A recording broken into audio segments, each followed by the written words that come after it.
In that reading, Land of the Spotted Eagle, keep in mind that the stories he told, the teachings, were all pre-reservation time. Yeah. There was no English influence.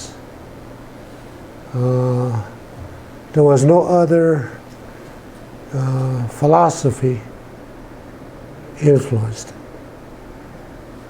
They did trading with the Crow, the Plains tribes, and Cheyennes, Arapahoes. So they spoke other languages, and they developed some sign languages for communication. And but it was one language, one philosophy, and one way of life. And we're going to get into that on how and why that works. You know. Today, how many of you watch TV? You know. Yes, we see so many things on there that you learn. Some good things, some bad things, but you learn. And images can create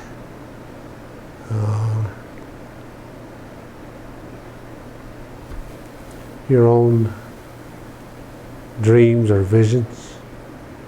You know, you're influenced by these images. So the Land of the Spotted Eagle, I really enjoyed it because it really took us back to how it was. And to a great extent,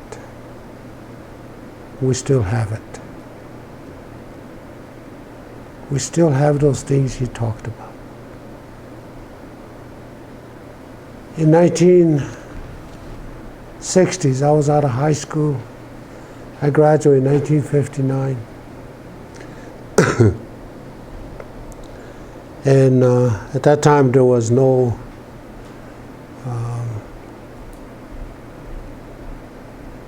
talk about college.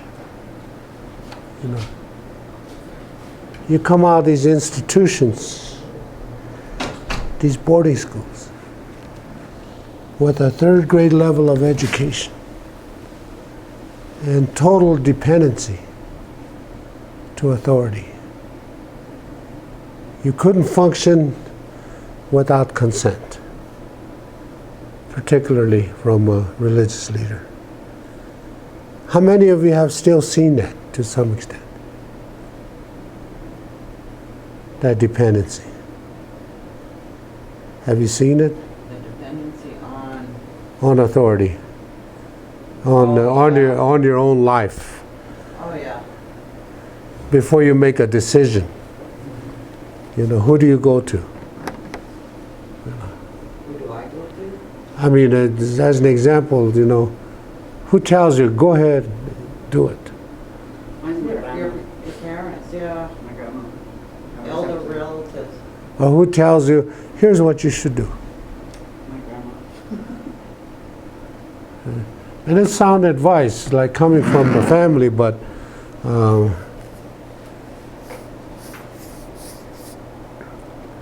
when I was in the senior year, a BIA worker came, interviewed us. He said, what do you want to do after you graduate? And I said, what do you mean? He said, you can go to school. And I said, what kind of school? He said, well, you can be a carpenter, auto mechanic, painter, plumber. He lists all these vocational things, and I don't know where I got the idea, but I said, I want to be an X-ray lab technician. And boy, he just sat back. And he said, and I've heard it so many times afterwards. And he sat back and he said, but you people are so good with your hands. You know, nothing about the mind, you know. You people are so good with your hands. And that's why I like to try this. And what really happened to me then happened to so many of us even up to today. He said, let's look at your transcripts. So he got the copies of my high school transcripts. I went in at boarding school when I was in 8th grade. I barely spoke English. And they put me in with the 8th graders because of my age. And I just passed along. In my transcript, it showed that I was average and above average, average, above average. Junior and senior year, I made honor roll at least twice each year. He looked at it and he said, well, maybe you can handle it. He said, you have 3 choices. You can go to Chicago, Dallas, Texas, or Los Angeles. At that time, he said, you can go to the moon, you know, because the furthest I've been was in Nebraska for, you know, harvest. And I've never been in the city. And I thought about it, and I picked Dallas, Texas. In July of 1959, I walked into Parkland Memorial Hospital and found out that I barely spoke English. I had very simple math. I didn't even know what science courses were. Biology, nothing. You know, you never felt so stupid in your life. I did the manual things like developing films, mixing solutions, all that stuff. I did all that. But when it came to reading, I didn't know what I was reading because I wasn't that fluent in English. So I quit, and I looked for work there for almost a month. Tried different things. Finally made enough to get a bus and come back. But that idea of having a wonderful transcript when you don't know nothing, boy, that really hurt. I came home thinking that I'm just dumb, you know. I ended up back on a ranch, because through high school, every summer I worked for ranchers south of Valentine. One of my brothers and I used to break and train horses for the ranchers in Nebraska. So I went back to that and wondering if that's going to be my life, being a ranch hand.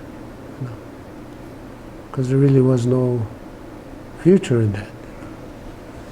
But education system was like that. They started a mission, and the curriculum was set by an Army captain named Pratt. He got tired of killing Indians east of Mississippi, and he said the only way to change this Indian, to save him, is to transfer him from here to here. And to do that, you have to take that child away from the home influence, particularly language.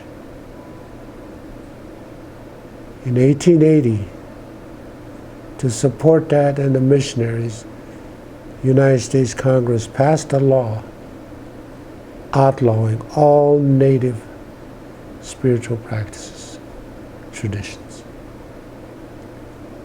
And they really enforced that in many ways.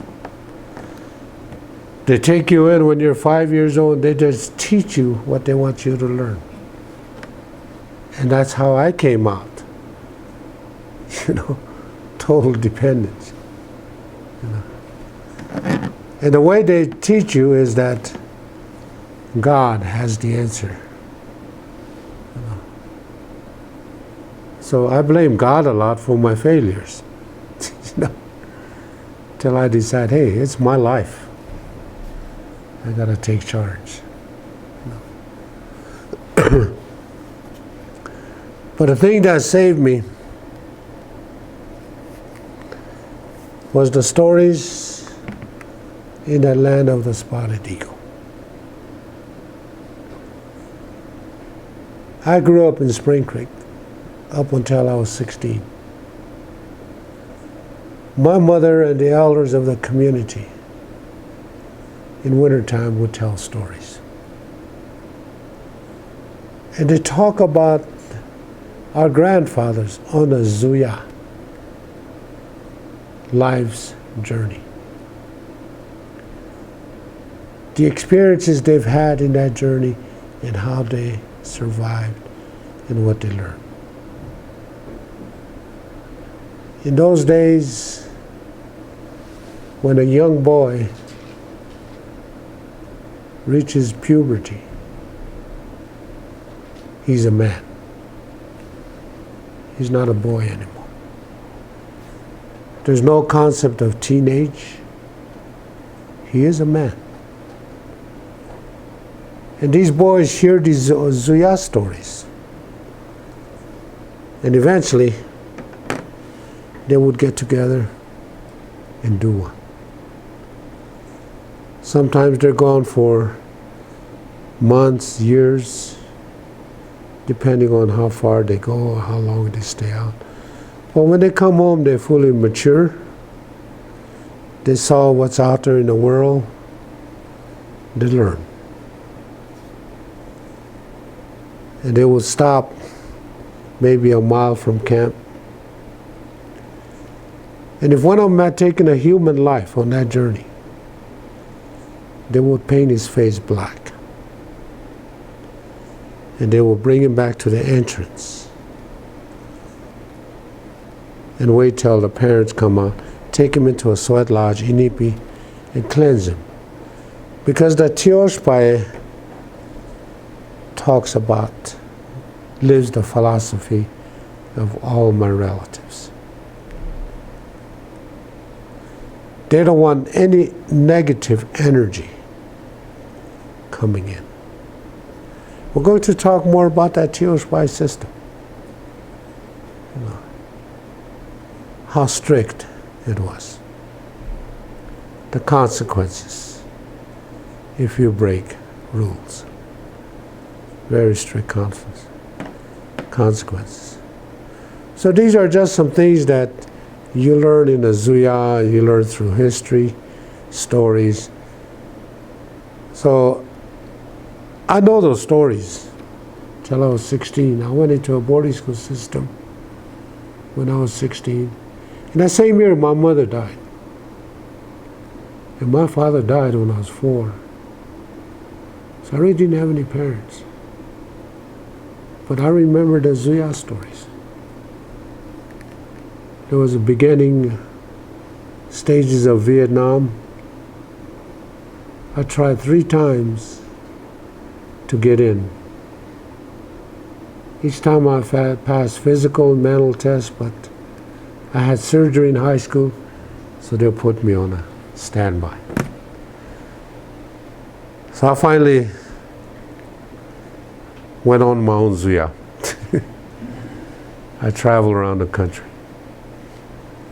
So that's what Zuya means? Like, journey to find yourself? I learned. I learned? I learned from traveling. Okay. I had no parental guidance, but situations comes up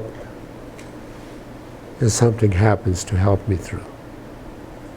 And after I share the creation story with you, you will see where these inspirations come from.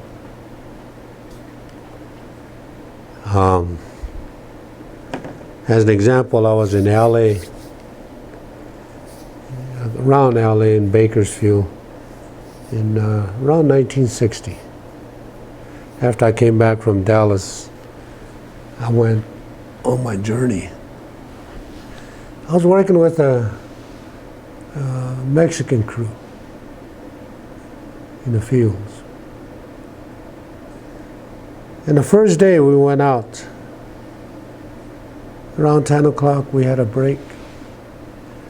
And I smoked then, so I was lit a cigarette and I was smoking. And I watched them roll a weed. Pass that around. So I was standing there watching them. And this old timer, he told me he was 50 at the time. He's an interpreter for the young ones, because most of them don't speak English. He came over and he said, I've been watching you. He said, did you ever try that? And I said, is that marijuana? And he said, yes. That was the first time I heard about it, you know. So I said, well, I heard about it, and I said, I don't even know what it looks like. He said, how old are you? So I said, I'm 20. He said, you can take my word for it, or you don't have to. But he said, at your age, you get into that. And that marijuana is going to fight your body. It's not going to help you. He said, we grew up with that from infancy. It's part of our life.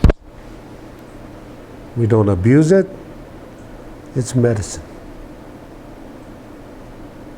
He said, it's up to you. And I figured he knew what he's talking about, so I never tried it. What he told me.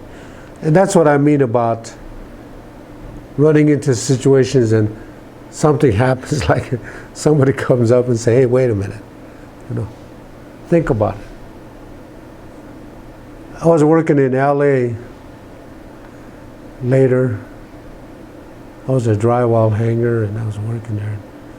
I met this Blackfoot Indian. He was a movie actor. Still remember his name, is Jimmy Shimami. We got together, and weekends, you know, we'd get together and visit, and we'd go to different Indian bars. There's a lot of Indian bars in LA. And it's kind of funny because I've been to the bars here on the reservation since they opened them. So in LA, there's sections where there's Indian bars. You walk in there, it's just like you're back on the reservation. Everything's the same. I couldn't believe it. We went into this huge bar and I was walking through and somebody behind me said, hey, Takahashi. Takahashi's cousin. And I thought, what the heck, you know? And I turned out he's an Indian guy, and he's not even Lakota, but he knows what word to get your attention. And one weekend he gave me a pass. He said, this will get you in that building. We're having a party. So that weekend after I got paid, I got a cab and I went to Hollywood. And it was a residential area. Beautiful home. There's a table about as long as that. Any drink you want. Another one like that with any drug you want. So I grabbed a can of Budweiser and was visiting around, and I went over and I was looking at the drugs. There's so many different colored pills and, you know, hash and all kinds of stuff there. So I was looking at him and he came over. He said, he calls me cola. I said, cola? I said, did you ever try those? You know, I said, I don't even know what they are. You know, I've heard of them, but I said, I've never tried it. Again, he said, somebody's going to offer you something here, but he said, you and I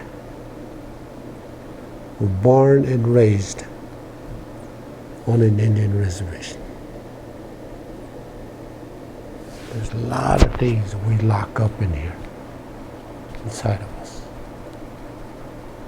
A lot of anger, frustrations in here. He said, we get into that. He said, down the road, we'll either kill somebody or we'll kill ourselves. Because what's inside is going to come out. And we got to handle that the right way. You know?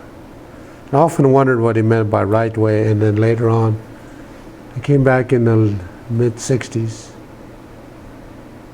and everybody was drinking. It was really bad here. And then late 60s, I found a medicine man. It's a relative of mine. And I have known him since, childhood. And he invited me to a sweat ceremony. The first one, I've seen it when I was growing up. When I was a little guy, my uncles and aunts come and they sweat, but they'll take it apart. So I just watch it in the distance. I never paid attention. If you ever go in one, if you've never been in one, ask questions. I went in there and I was sitting there like an Indian, cross-legged, arms crossed. They poured that water and that steam hit me right in the face. Like a balloon full of water bust in your face. And I went, and blocked my windpipe. Nose, throat. I almost panicked. And I really concentrated. I went through the sweat lodge. When it was over, I came out, and my mouth and inside of my mouth and nose were blistered. Because I inhaled that hot steam. Next day, I went back. And I went inside with them and I was watching it. Here, as soon as they closed the door, I saw all the guys went down. So that's what I did. I put my head down. Steam went over my head, all over, but I didn't breathe it in. I enjoyed it, It's really hot. I came out and there's a log about from here to that corner where I had my clothes. I went over there. I sat down. That's all I remembered.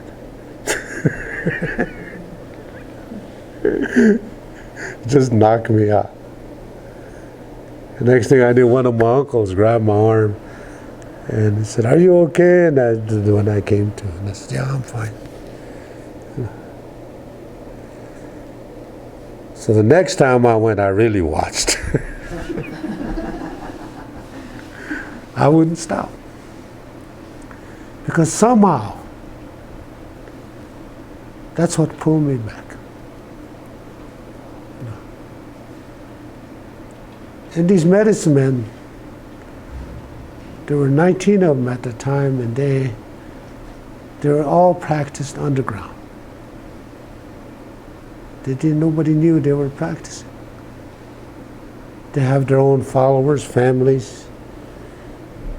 Some are relatives, so I started going to their lodges. And then they start teaching me. And as I said in that ceremony, the spirits come in, the talks. I was thinking, that's what Mom was talking about. Because up to that point, I did my own personal interview at the time. I interviewed elders who were fluent speakers about my age today. They were in their 60s, 70s. And I know them, most are relatives. And I asked them about the language. They said, forget it. When we die, that's it. And that scared me. Because it's the only language I know and understand. You know? And I didn't want to lose it. So that's when I could really get involved in education and language programs. I went to a lot of workshops about language teaching. So that's what this guy said, you know, there are ways to find yourself. And if you do it right, it comes. You know. Up until I was 16, I used to dance, traditional dancer. When I was in that boarding school, Mom died. I didn't dance because I didn't have the equipment, I mean the regalia.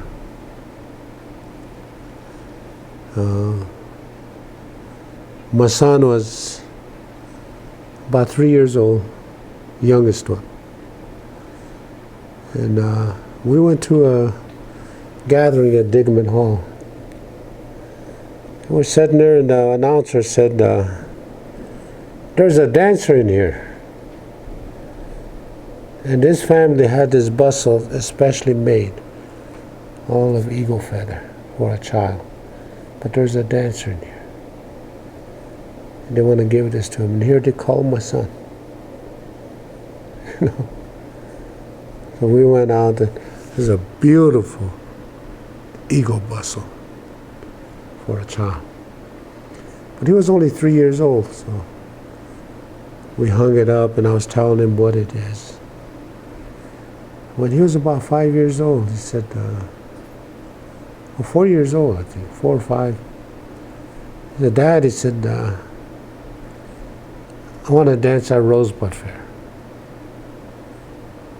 And so I went around and got the other stuff for him, head rolls, feather, rose and bells. I got him all set up, and a week before Rosebud Fair, I dressed him up to make sure he's got everything.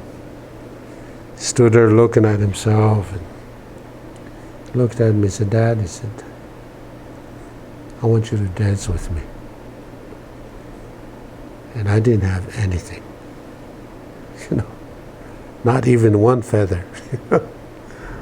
And here a friend of mine was sitting there. I said, I don't know. He said, I don't know where to get the regalia. A friend of mine said, I have an extra set. You can use it. So that Rosebud Fair, we dressed up and we went in. Some of those old timers really looked at me and came over and said, welcome back.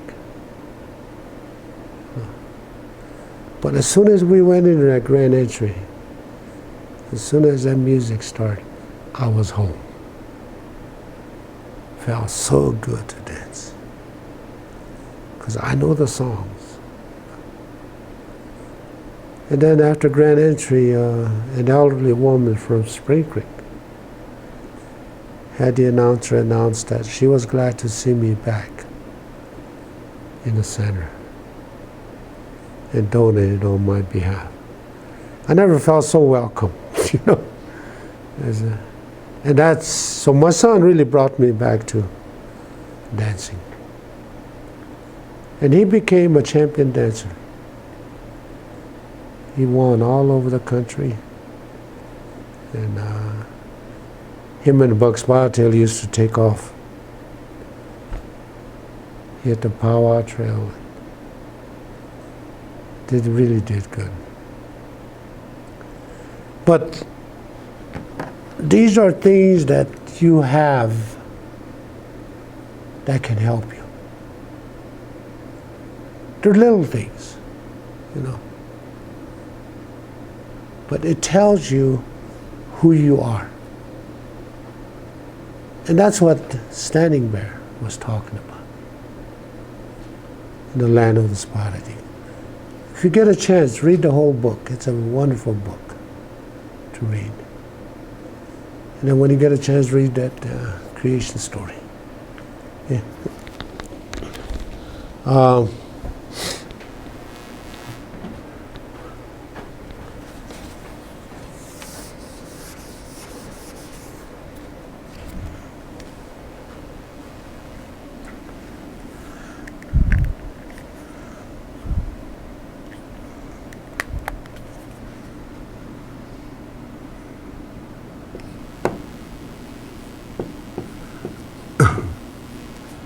Eon. Yeah. Eon was before anything. Before there's life, Eon was. And Eon was in total darkness. In total darkness. So Eon began creation by draining his blood. Drain his blood and create a huge disc around himself. Half was Makha and half was Mini. Makha is land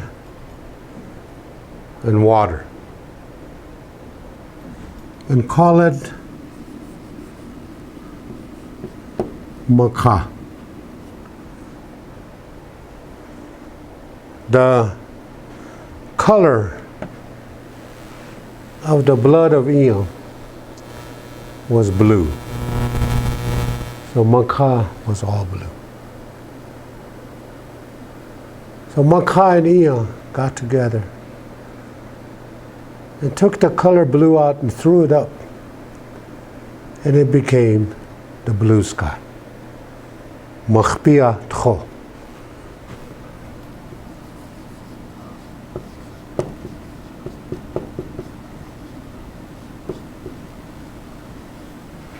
Makhpia Tcho.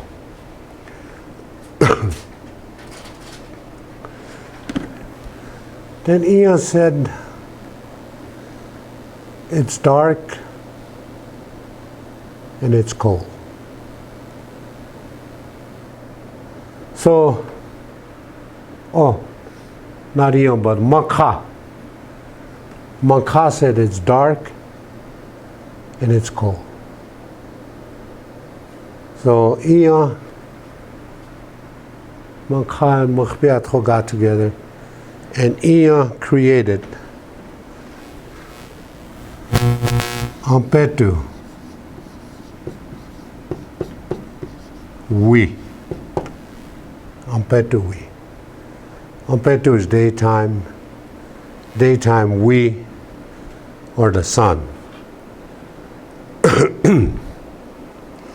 And interestingly enough, I always bring this up, right from the beginning, we complain. Makha said, it's too bright, it's too hot. So the ones that were created got together, and again he drained his blood and created happy. We, the moon, to balance day and night. Then the ones that were created wanted a source of life. Yeah. How do we live? So Eon created. Tate. To give breath to life. Tate. Today, we call the wind Tate.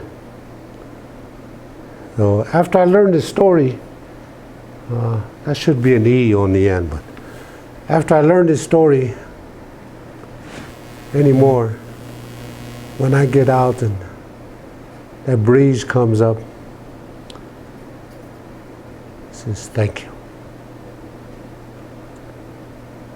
for giving me breath of life. So Tate was part of Eon's creation. Then Maka said,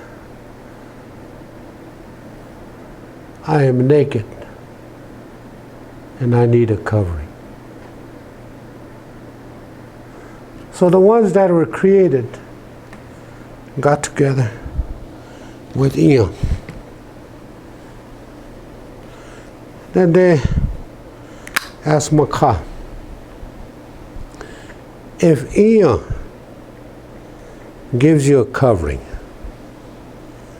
you must promise to give it life and nourishment. Maka promised that. So that's when life began on earth.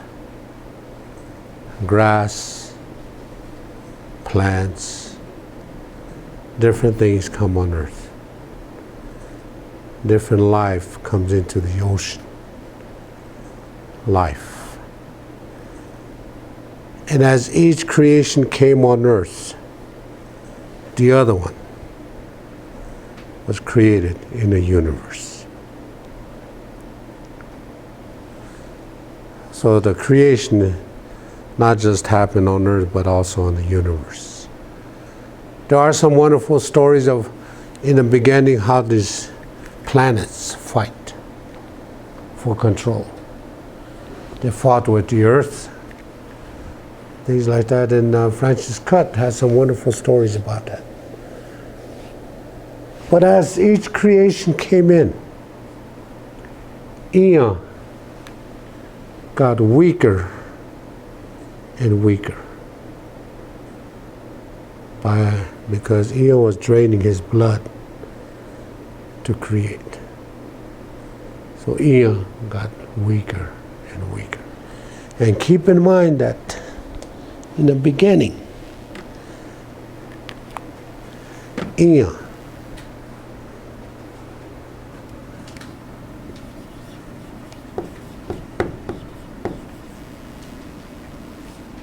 Wakan.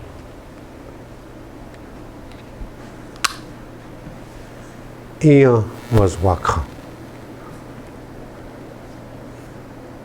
So each creation that came from blood of Eon is also Wakan.